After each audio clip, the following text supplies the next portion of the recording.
যে পুশ করার পরে ইঞ্জেকশনটা প্রথমত আমরা দিচ্ছি না, আমি পুশ করার পরে আমি ভাইয়ালটা যখন ফালাইছে তো হাতে লইয়া দিই 2025-এর মার্চে এটা এক্সপায়ার্ড হয়েছে।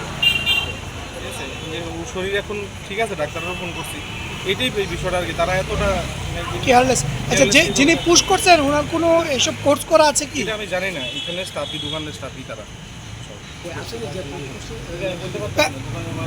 পেশেন্টের নাম কি? পেশেন্টের নাম রুবিতা দেব। এখন আপনারা কি আইনের কোনো আইনের পদক্ষেপ বলতে আগে আমার পেশেন্ট সুস্থ থাকুক, আগে দেখি, ডাক্তারের সঙ্গে যোগাযোগ করছি, শরীরটা একটু খারাপই এখন, ফার্দার দেখি কী করতে পারি। অভিযোগ এটাই, তারা আজকে সাধারণত 1 মাস একটা এক্সপায়ার্ড মেডিসিন ঘরে থাকা মানে স্টকে থাকা বিশাল ব্যাপার, সেই জায়গাতে 4 মাস একটা মেডিসিন এক্সপায়ার্ড হয়েছে, তারা কীভাবে এটা, তাও এবং সেনসিটিভ ওষুধ একটা। হ্যাঁ তাও এটা সেন্সিটিভ ইস্যু। এটাই কি নেওয়া হয়েছে? আমি থানাতেও কমপ্লেন করছি, প্রশাসন যে ব্যবস্থা নিব আমার জানা নাই। পুলিশ এসেছিল কি? পুলিশ আসেনি, আসবে বলেছে।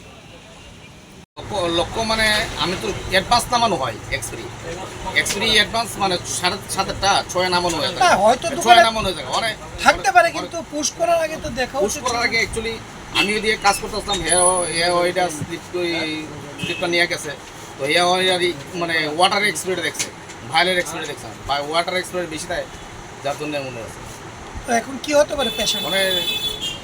অনেক ডাক্তার কই পারবো আর ঠাকুর কই পারবো।